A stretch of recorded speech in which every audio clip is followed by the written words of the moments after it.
Bueno, al hablar de fluir en la psicoterapia integral, yo quiero compartir algunas reflexiones que me han surgido en mi prácticas como psicoterapeuta y como supervisora en procesos de entrenamiento de terapeutas.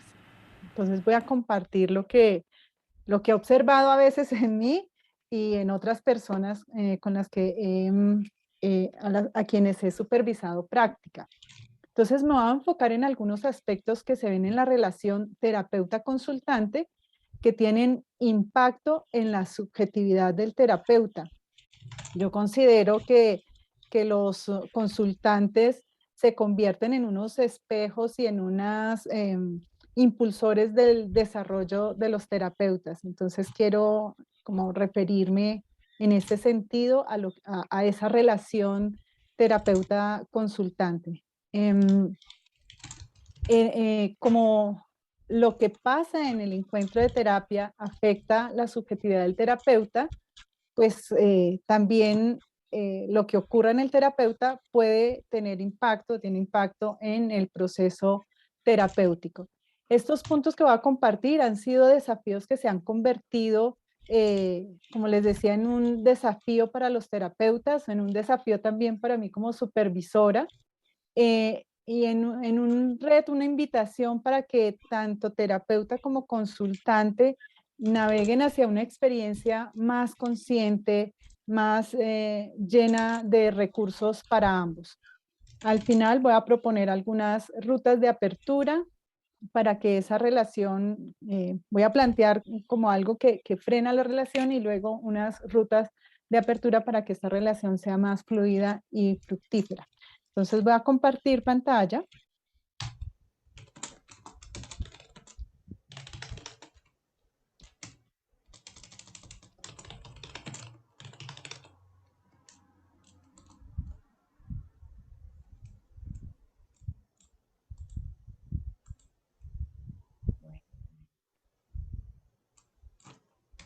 Bien, entonces, como acá, la perspectiva. Eso. Entonces los invito a ubicarse en el espacio del encuentro psicoterapéutico. Para el ejemplo, vamos a ver aquí un consultante y una terapeuta. Es una situación, lo que voy a plantear es una situación común que varios terapeutas, hombres y mujeres, me han planteado en espacios de supervisión. Y es que muchas veces tienen una excelente relación terapéutica, se sienten muy bien tanto el consultante como el terapeuta, pero sienten que no están avanzando en los procesos en la terapia, no se están teniendo los resultados que se quieren y pues eso demanda tiempo y dinero del consultante. Entonces, pues es pertinente revisar este fenómeno que puede ocurrir muchas veces. Me cuentan que se disponen en una actitud de presencia para iniciar su atención, lo que ya sabemos y escuchábamos en la conferencia anterior que el solo estado de presencia es bastante sanador. Revisamos y han creado un encuadre y un contexto terapéuticos favorables y pertinentes. Luego, cuando empiezo a indagar un poco más cómo han sido los momentos claves del proceso, de los encuentros terapéuticos, las técnicas utilizadas y cuál es el norte de la terapia, he notado varios puntos en común. Cuando abren más el tema del consultante, entonces mantienen la atención, el terapeuta se enfoca mucho en mantener una interacción agradable, empática y en sentirse ellos como en presencia, pero han olvidado muchas veces el motivo de consulta por el cual llega la persona y entonces el propósito de alguna manera se convierte en que el consultante emprenda un largo viaje de autoconocimiento y de toma de conciencia, pero no tiene el norte claro por el cual vino el consultante a terapia. Han dejado los motivos prácticos por los cuales la persona pidió consulta. Entonces, la terapia se puede prolongar sin necesidad y resultar más costosa. Entonces, he manejado una hipótesis que voy a compartir con ustedes Em, y, y bueno, ha funcionado con algunas personas, y es que han privilegiado el estado de presencia, y ellos también como que se sienten entrenándose en el estado de presencia y han dejado disolver los procesos de crecer, participar y limpiar. Entonces, en este momento me voy a enfocar más en la forma en que se da el intercambio entre el consultante y el terapeuta y cómo este fenómeno resulta ser un evento de crecimiento mutuo, por supuesto. Traigo a la imagen los cuadrantes de cada uno. En este encuentro, pues emergen los cuadrantes tanto del consultante como del terapeuta. Entonces aquí vemos eh, el mundo interior, que es el cuadrante subjetivo, intencional, que se refiere a las emociones, los pensamientos, las intenciones, esa experiencia que cada persona tiene, que es interna y que no puede ser conocida a menos que la explicite y la comparta con otros, digamos, verbalmente, o la represente o la saque afuera, digamos, es interna. Está también el cuadrante intersubjetivo cultural o el mundo cultural, que son todos los significados compartidos, hay mucha información allí respecto a la familia, los valores, las creencias compartidas de familia y cultura.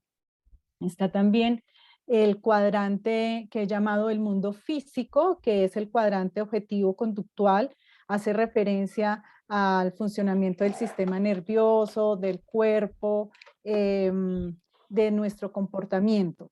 Está también finalmente el cuadrante del mundo social interobjetivo, que es observable y es la forma en que interactuamos o compartimos con otras personas, creando espacios de relación de determinadas características, construyendo sociedad, construyendo instituciones, sistemas de relación, y está también pues el espacio, la forma en que nos relacionamos y construimos nuestro espacio físico.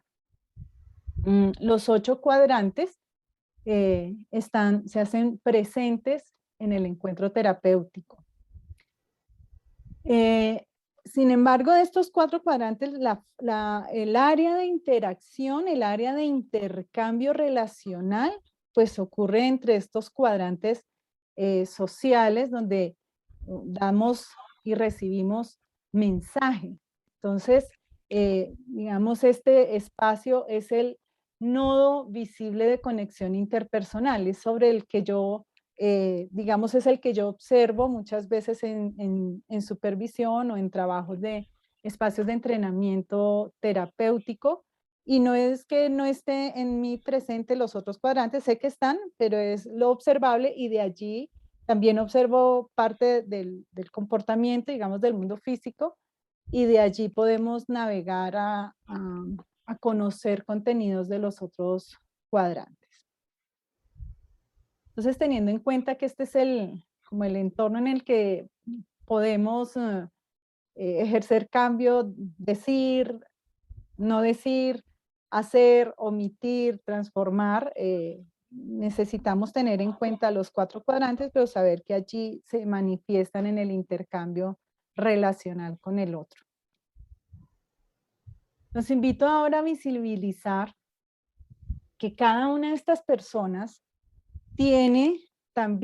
trae consigo sus etapas o niveles de conciencia. No voy a explicar todos, voy a dar algunas referencias generales. Voy a empezar por acá, el nivel mítico convencional, donde estamos muy orientados a los grupos, las relaciones, la necesidad de pertenencia, eh, funcionar por algo como más grande, un propósito más grande, funcionamos más de forma tradicionalista, es una perspectiva más tradicionalista. Está el nivel racional, esta franja racional es cuando nosotros estamos con una perspectiva más enfocada a la meta, a los objetivos, buscamos procedimientos claros para llegar a un fin, miramos los procesos, nos enfocamos en la realidad objetiva, em, y en cada uno de estos niveles muchas veces desdeñamos o subvaloramos las otras perspectivas porque creemos que no son válidas, sino creemos que esta es desde cada perspectiva cree que esa es la realidad y la forma correcta de asumir la realidad. Igual pasa con este nivel pluralista que está enfocada más en los consensos, en reconocer la perspectiva y la voz de las minorías, de poder incluir a diferentes grupos sociales. Digamos, estos niveles, para los que están hasta ahora como acercándose al modelo integral, estos niveles se han venido dando a lo largo de la historia de la humanidad y nosotros como individuos también los vamos desarrollando y vamos evolucionando en conciencia a medida que crecemos y a medida que también estimulamos este desarrollo para poder ir cambiando o ampliando nuestra capacidad cognitiva, nuestra inteligencia emocional, nuestra madurez espiritual, nuestras diferentes áreas de desarrollo.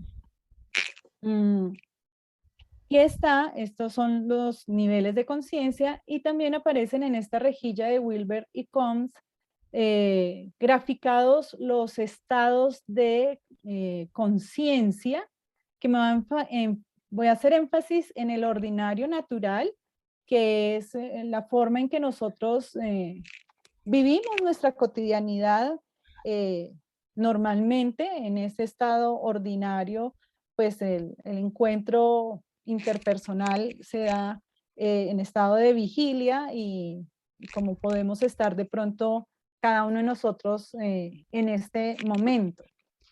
Máximo sería el estado sutil, que es un estado más ampliado, meditativo y que de pronto podríamos estar en una interacción con el otro, y ya los otros son estados más profundos de conciencia que son menos comunes eh, en las personas de la mayoría de la sociedad. Entonces no voy a entrar ahorita a explicar esos estados. Entonces, tanto el consultante como el terapeuta se encuentran con sus cuadrantes y se encuentran con su nivel de conciencia y en un estado de conciencia que normalmente es ordinario, máximo sutil. El consultante con frecuencia expresa su motivo de consulta y su situación desde uno de estos puntos de la rejilla. Entonces, puede estar expresando una dificultad, un desafío de vida respecto a una situación de nivel mítico, de pertenencia, de relación con las instituciones, de las normas tradicionales, de las relaciones de tradición, o puede estar desde un punto de vista, desde un nivel racional, queriendo desarrollar habilidades de lograr metas específicas, de lograr tener unos métodos o procedimientos específicos para lograr sus objetivos, para llegar a un propósito, para organizar su propia vida, para tener resultados eficaces. O puede estar planteando algo más bien desde un nivel pluralista, donde sea más conectado con el otro, reconozca más a las otras personas, pueda tener diferentes perspectivas de una situación y puede estar desde cualquiera de estos niveles planteando su situación.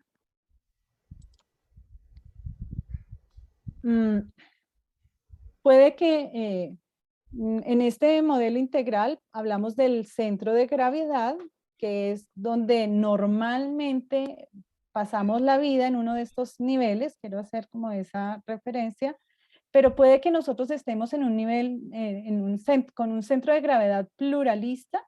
Eso nos puede pasar a cualquiera de nosotros y tener todavía desafíos como asuntos pendientes, podríamos decirlo, anclas en estados más básicos. Entonces es importante tener en cuenta esto tanto para nuestro desarrollo, pienso yo, como para atender a alguien. Quien está de terapeuta está probablemente está con su centro de gravedad en alguno de estos puntos de la rejilla del lado del terapeuta para recibir el mensaje. Entonces esto puede generar muchas posibilidades de intercambio y de tipo de relación y de comunicación que se da entre el terapeuta y el consultante. Me voy a centrar básicamente en lo que puede pasar a un terapeuta con centro de gravedad pluralista para ilustrar mi reflexión. Si el motivo de consulta y el desafío de la persona que viene a consultar provienen del nivel mítico convencional y el terapeuta tiene disociados contenidos importantes de este nivel o contenidos relacionados con este tema, entonces el terapeuta corre el riesgo de negar o subvalorar la situación de su cliente. Puede por su alergia, por ejemplo, si tiene alergia a este nivel, le incomoda mucho este nivel, entonces puede estar brindándole al consultante estrategias racionales, por ejemplo, que el cliente no va a entender, que no van a ser claras, que para él no van a ser adecuadas o no van a ser pertinentes para el nivel de conciencia o el motivo por el cual está consultando. Pero si el tema de consulta, por ejemplo, viene del nivel racional, entonces el terapeuta, si tiene, por ejemplo, alergia, tiene muchos contenidos reprimidos de este nivel racional, si está con alergia hacia el pensamiento lógico, hacia la búsqueda de objetivos, si cree que todo lo que es lógico es frío, no tiene corazón, no genera una conexión con los otros, entonces puede también no tener al acceso fácil los recursos para poder guiar a la persona en el encuentro y el desarrollo de temas respecto a este nivel de conciencia. Puede también darle unas herramientas que para el consultante pueden no ser pertinentes o pueden ser irrelevantes. Y puede que incluso el terapeuta también llegue a considerar que el motivo por el cual consulta es irrelevante o no es tan importante o no es realmente lo que el paciente necesita resolver, no tiene que ver nada con lo que tiene que resolver. Y el motivo de consulta pues siempre es como la expresión de cómo vive la persona su situación, es lo que lo hace ir a buscar ayuda.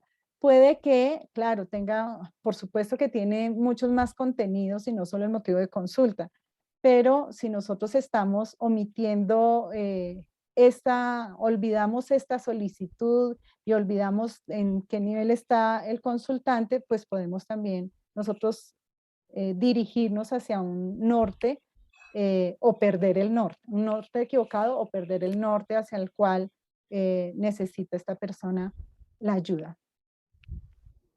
Si el terapeuta llega a tener alergia a los dos niveles, decir que digamos, tener rechazo hacia las personas que están arraigadas a sus grupos de pertenencia, sentir rechazo hacia lo tradicional, sentir rechazo, como mencionaba antes, hacia lo lógico, entonces puede cerrar aún más las posibilidades de ayuda y de sus propios recursos para ponerlas al servicio del encuentro. Entonces la relación puede ser enfocarse en un rato muy agradable, pero de pronto pierde la parte práctica de ayuda.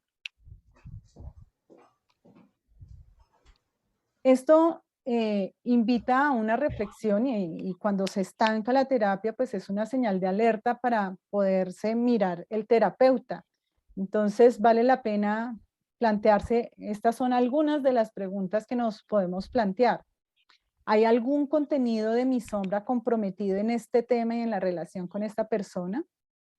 Este es un tema emergente reprimido, es decir, es un recurso lo que se pide a desarrollar en la terapia, aprender, resolver, es de pronto un recurso que está pronto a salir en el desarrollo, pero lo tenemos reprimido porque no damos permiso a que salga, porque lo estamos de alguna manera, o nuestro super yo, nuestra conciencia, nuestros mecanismos de defensa están impidiendo que salga y que evolucione.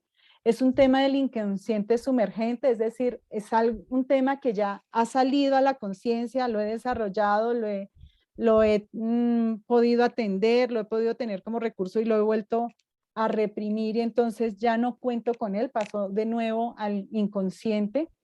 ¿Será que estoy con una adicción o una fijación a una sola perspectiva de estas, bien sea mítica, racional, pluralista, o estoy con una alergia de rechazo, o sea, estoy pegada a una sola forma de ver las cosas o estoy rechazando alguna de las perspectivas? Me estoy enfocando más en el despertar y entonces estoy trabajando más los estados de conciencia que en el crecer, es decir, en el desarrollo de las diferentes líneas que tenemos nosotros por desarrollar, las diferentes líneas para pasar, volvernos más maduros, pues pasar como del niño a la madurez en cada una de nuestras líneas de desarrollo o viceversa. ¿Cómo voy yo en mi despertar y en mi crecimiento y cómo estoy yo respecto a este tema que me están consultando o a lo que me genera este consultante? Y en general es de qué manera este consultante estimula mi desarrollo. Para poder estimular este camino, planteo algunas propuestas que son las siguientes, por supuesto, no son las únicas y bienvenidas y más también. Uno, por supuesto, iluminar la sombra por niveles. Preguntarnos qué no tengo integrado de cada uno de los niveles de conciencia. Porque hay mucho contenido sin integrar, entonces puede que el consultante me esté reflejando un contenido que yo no he integrado. Para esto podemos usar el proceso 3-2-1, hay varias propuestas de trabajar la sombra, pero hacer todos los trabajos de sombra por cada uno de los niveles nos puede ayudar en esta empresa. Si vamos tomando por cuadrantes, puedo preguntar, ¿qué me molesta de este tema? ¿Qué detona en mí el tema y el consultante?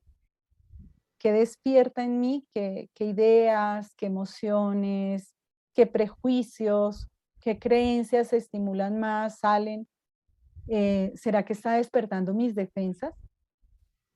¿Cómo quiere la conciencia, la gran conciencia evolucionar a través de mí?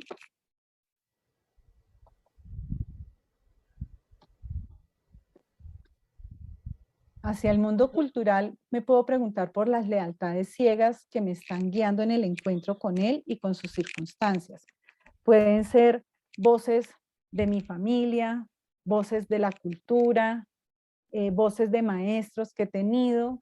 Entonces vale la pena mirar qué lealtades ciegas, qué voces estoy teniendo allí que me dicen que aborde o que no aborde, que omita.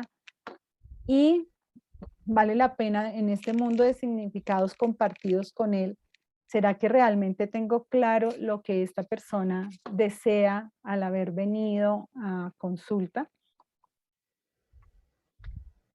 En el mundo social, que es el área propiamente de intercambio, vale la pena preguntarnos qué tipo de lenguaje estamos utilizando tanto el cliente como nosotros para comunicarnos. A mí me parece muy revelador el tipo de lenguaje que utiliza el cliente para poder identificar desde qué nivel de conciencia está hablando, porque así como lo está pensando, muchas veces lo expresa en palabras. Entonces, es fácil ver si está utilizando términos míticos o si está utilizando la lógica o si está hablando más desde una perspectiva pluralista, mundicéntrica, de culturas, de contextos, de grupos minoritarios, de reivindicación de derechos.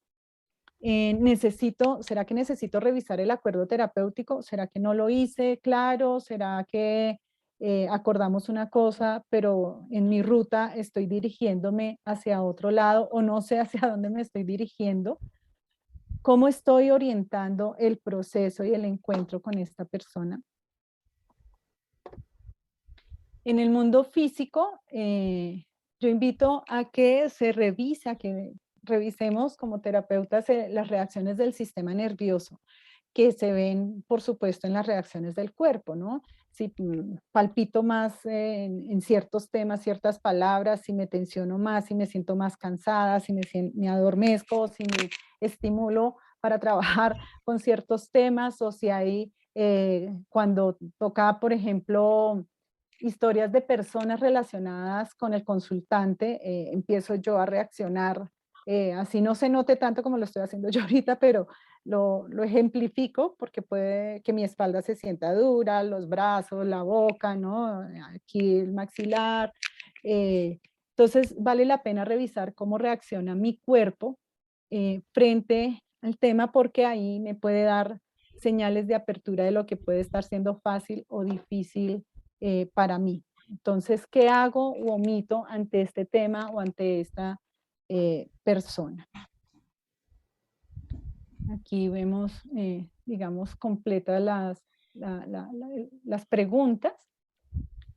Y si nosotros nos damos el tiempo de mirar nuestra sombra, de hacernos esta pregunta, muy probablemente vamos a encontrar nueva información, información por integrar, vamos a poder tener como esa distancia de poder mirarnos a nosotros mismos y saber cuáles son los procesos que como humanos también nos están impactando y que nos está la vida a través de este cliente invitando a resolver y a darles más luz o tener más conciencia sobre contenidos, aspectos, lealtades, relaciones o cosas que no hemos aprendido y ahí podemos también tomar entonces otras decisiones frente al cliente. Muy probablemente tengamos ya en la siguiente sesión un encuentro con más conciencia de nuestros diferentes niveles y podremos brindarle a la persona que consulta herramientas pertinentes a los diferentes niveles de conciencia. Vamos a tener una perspectiva más amplia, más profunda y vamos a tener nuestros recursos más a la mano eh, sin perder la presencia, sino que están como más a la mano, más despiertos, más en la conciencia para que emerjan en el momento preciso de la consulta y la atención a esta persona.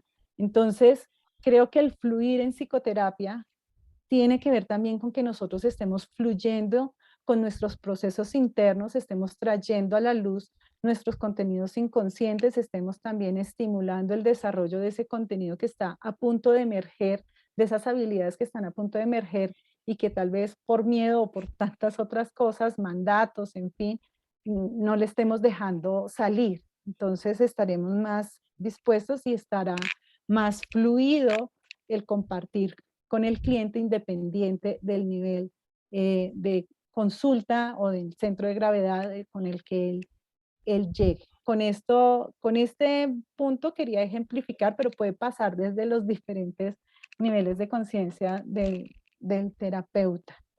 Eran las reflexiones que quería compartir. Muchas gracias. Ahorita pues tendremos creo unos minutos para poder recibir comentarios, sugerencias, preguntas, reflexiones que hayan generado en ustedes.